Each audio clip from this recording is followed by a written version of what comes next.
Ketemu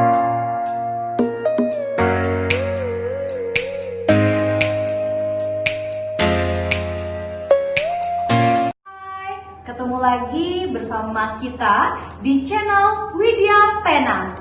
Hari ini kita akan melaksanakan wawancara bersama dosen Universitas PGRI Mahadewa Indonesia. Selamat menyaksikan. Pertanyaan pertama itu tentang selama pandemi COVID-19 ini, menurut Ibu apa saja sih perubahan di dunia pendidikan yang Ibu rasakan? Perubahannya ya, kalau di zaman COVID ini setidaknya kita tidak bisa tatap muka langsung dengan anak-anak ya, dengan jumlah kapasitas mahasiswa yang melebihi misalnya lebih 10 orang atau 20 orang ya. Itu salah satunya, kita tidak bisa dengan tatap muka. Menurut Ibu gimana sih kesiapan pemerintah, kemudian tenaga pendidik, siswa, mahasiswa, orang tua juga tentang pembelajaran jarak jauh ini? Menurut Ibu ini terkesan panik, tergesa-gesa, atau malah easy going aja? Nah, sejujurnya kalau kita bilang ini tergesa-gesa atau bagaimana, ini kan namanya istilahnya yang tidak pernah kita prediksi ya bakalan terjadi. Kalau dari segi pemerintah, Ibu rasa sudah membantu guru-guru ya. Kalau dari kitanya sendiri, kalau dari saya pribadi sebagai dosen, kesiapannya bagaimana? Kalau kita dari segi kampus kan kita sudah diizinkan untuk menggunakan aplikasi-aplikasi yang menunjang proses belajar dan pembelajaran kita. Contoh misalnya kita bisa pakai Zoom, kita bisa pakai Google Meet, kita bisa pakai biasa ada lagi satu, pertama kali banget Ibu ingat, karena kita kebiasaan tatap muka, pertama kali kita tidak diizinkan oleh pemerintah itu, maksudnya proses belajar mengajar tatap muka di kampus itu, pertama kali kita pakai, ingat nggak kalian pernah dapat WA group? Iya. Nah, kan kita belum tahu apa yang bakalan kita pakai. Ternyata seiring dengan berjalannya waktu, ternyata ini tambah panjang, belum hilang-hilang juga sampai sekarang kan ya. Semoga astungkara berikutnya bisa hilang biar bisa kita kembali tatap muka. Ya, itu salah satunya. Kemudian selama PJJ ini berjalan, Bu, menurut Ibu gimana penilaian terhadap pelaksanaan PJJ itu bagi guru atau dosen maupun hasil belajar dari mahasiswa itu sendiri? Nah, kalau guru, Ibu karena tidak di sekolah ya, kalau Ibu fokusin ke dosennya aja ya, sama ke mahasiswanya ya. Nah, kalau dosen selama pelaksanaan pembelajaran secara daring ini ya, sebagian besar, terutama yang seusia Ibu, yang muda-muda itu, mereka kan sudah ngerti IT, sebagian besar mereka sudah langsung bisa menggunakan. Ibu khawatirkan ini kan yang usianya yang kurang mengerti IT, tapi mau tidak mau, suka tidak suka, mereka harus menggunakan IT tersebut untuk proses belajar, mendukung proses belajarnya di kelas. Di kelas secara daring gitu. Nah, kalau ditanya hasil belajar siswanya gimana, Bu? Jujur ya, Nak ya. Kalau Ibu pribadi, kalau kalian di kelas kan Ibu masih bisa lihat ekspresi wajah kalian jawab soal. Ya, masih bisa Ibu kasih pendapat yang lebih. Nah, kalau kita di daring itu mau kasih waktu yang lebih, terkendala sama programnya atau sistemnya. Kalaupun ngetik dengan komen, kalau kita di classroom itu kurang begitu maksimal. Nah, karena otak kalian, pikirannya kalian sudah terdoktrin dari dulu, kalau nggak jumpa dosen, nggak jumpa guru, nggak belajar, nggak kuliah. Nah, itu ya, itu salah satunya. Sebenarnya lebih ke psikologisnya kalian aja sebenarnya. Kita juga kalau hasilnya itu bagaimana? Kalau lihat hasil, kalian IT-nya tuh lebih dari kita. Misalnya Ibu suruh buat soal atau buat soal lagi jawab soal atau pembelajaran via Google Classroom, kalian lebih bagus hasilnya ketimbang Ibu langsung tunjuk di kelas. Ini pertanyaannya ini, siapa yang bisa menjelaskan ini. Agak lama kalian berpikirnya, tapi kalau di sana Ibu kasih waktu misalnya sekian jam, udah cepet. Ngetik. Tapi kalau di kelas, kalau tinggal nunjuk aja, masih gini ya Bu, gitu ya Bu, gitu ya.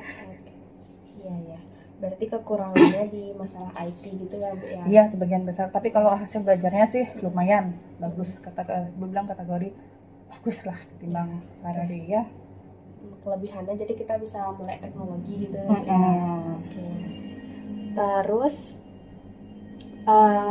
berarti kalau kayak itu menurut Ibu efektif nggak sih belajar?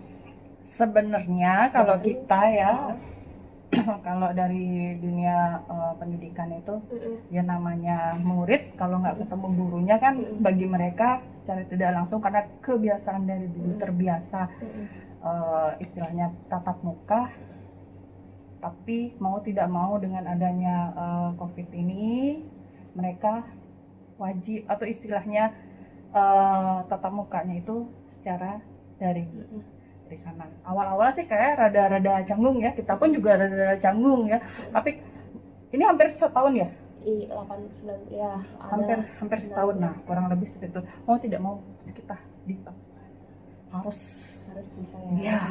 harus. Oke deh. Terus kan di sini juga termasuk keguruan ini udah menjurus gitu loh Bu.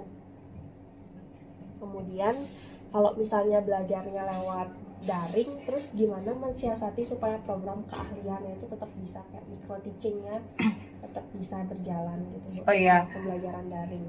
Prakteknya ya, Prakteknya. kalau tempo hari Ibu bimbing mahasiswa yang PPL itu, PPL ya, bukan PKL, PPL, mereka buat video pembelajaran, proses dia buat bagaimana dia caranya ngajar, dia tampilkan PowerPoint-nya, nilai, oh ini kurang begini bicaranya, kurang begini, nanti pembukaannya seperti ini, isinya seperti ini, penutupnya seperti ini. Karena ada beberapa poin-poin yang harus kita nilai di sana. Dan sebagian besar mereka harus membuat video pembelajaran tersebut. Ya. Oke. Kemudian konsep new normal di bidang pendidikan menurut Ibu itu gimana sih Bu?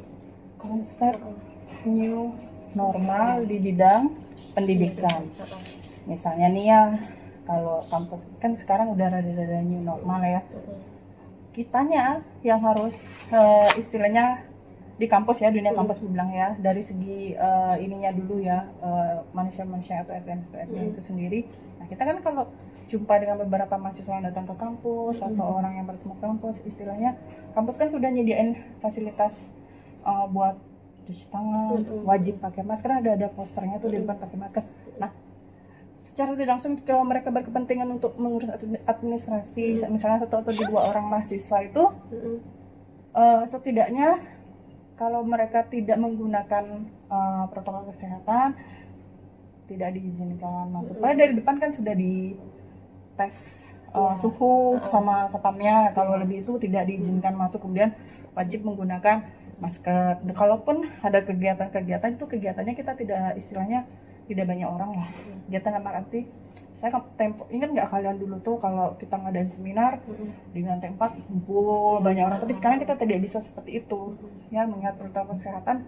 Paling kita ngadain webinar, intinya ya pembicaranya, kemudian hostnya, kemudian yang merekam, kalian menyaksikan dari rumah via Zoom, via YouTube, atau via sosial media, atau secara langsung dari Facebook. Nah, itu salah satu contoh kita bisa gunakan ya. Kalau di sini ada shift kerja dosen itu nggak Bu? Kalau dosennya Ibu rasa sih masa pandemi ini mereka sebagian besar mengisi dari rumah. Kalau kalau jumlah mahasiswanya kurang dari 20, silahkan, tapi dengan menerapkan juga protokol kesehatan. Nah kalau kebetulan Bahasa Bali kan teman yang kalian di Bahasa Bali dia jumlahnya mereka kan cuma ada 6, 12, itu masih bisa, tapi diatur jarak, tapi menggunakan protokol kesehatan. Tapi ada juga yang sama sekali tidak tatap muka, tapi mereka menggunakan media misalnya seperti Zoom atau Google Meet-nya. Itu salah satunya ya. Untuk mengantisipasi hal yang tidak kita inginkan ya. Semoga sehat selalu ya semua ya.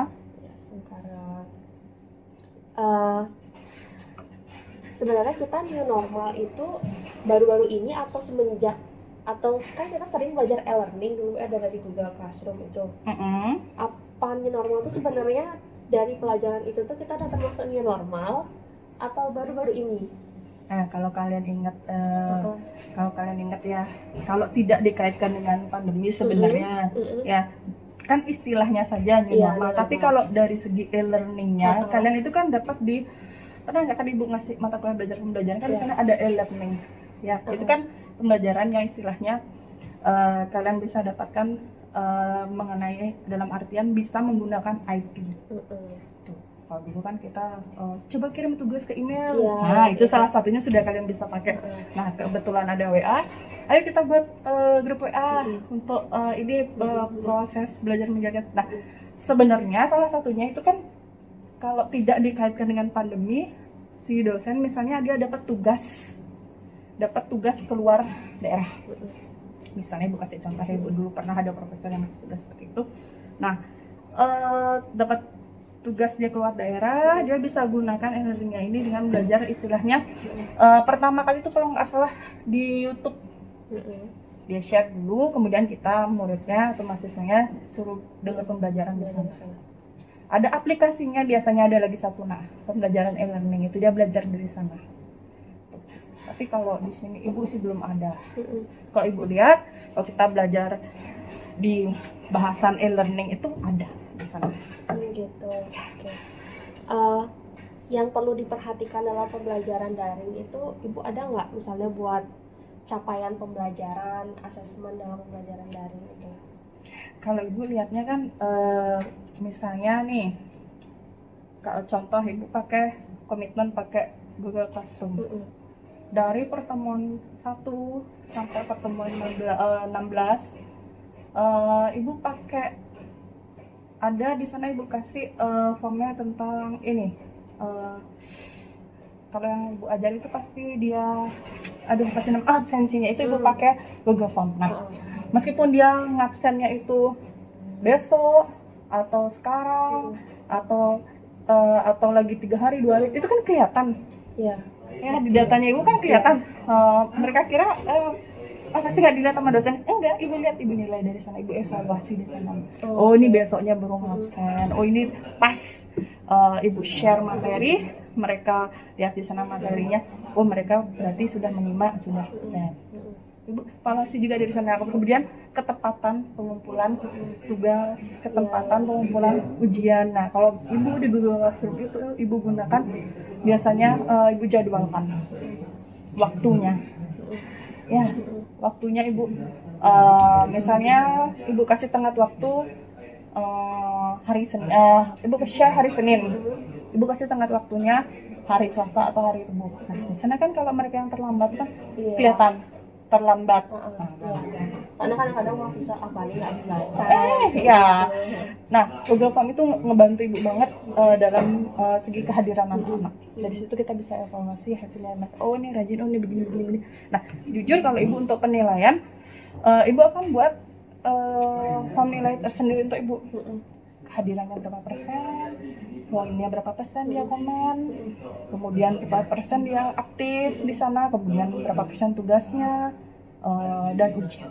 Jadi kalau ada yang anak datang, Bu kok nilai saya begini? Ini ibu sudah punya data. Itu salah satunya ibu evaluasi. Lagi satu aja pertanyaan, kesan dan pesan untuk seluruh elemen masyarakat terkait penerapan PJJ. Ya, intinya suka tidak suka, mau tidak mau, kita harus yang namanya ini kondisi seperti ini ya, harus mengikuti salah satunya dengan pembelajaran jarak jauh ini ya. Apapun itu, yang paling terasa sekali sih orang tua. Dulu kan dia kan orang tua itu lebih sering anak sekolah selesai. Nah itu ya ibu dengar dari masyarakat, anak sekolah selesai. Tapi yang paling terasa banget untuk ngebantu belajar itu orang tua. Dan salah satu lagi IT ini ngebantu mereka juga sih sebenarnya untuk istilahnya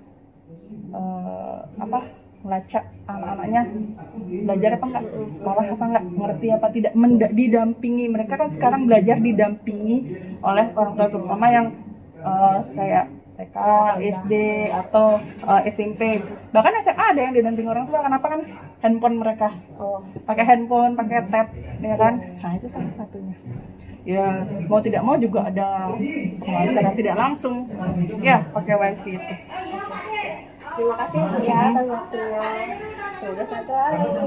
Ya, saya selalu ya.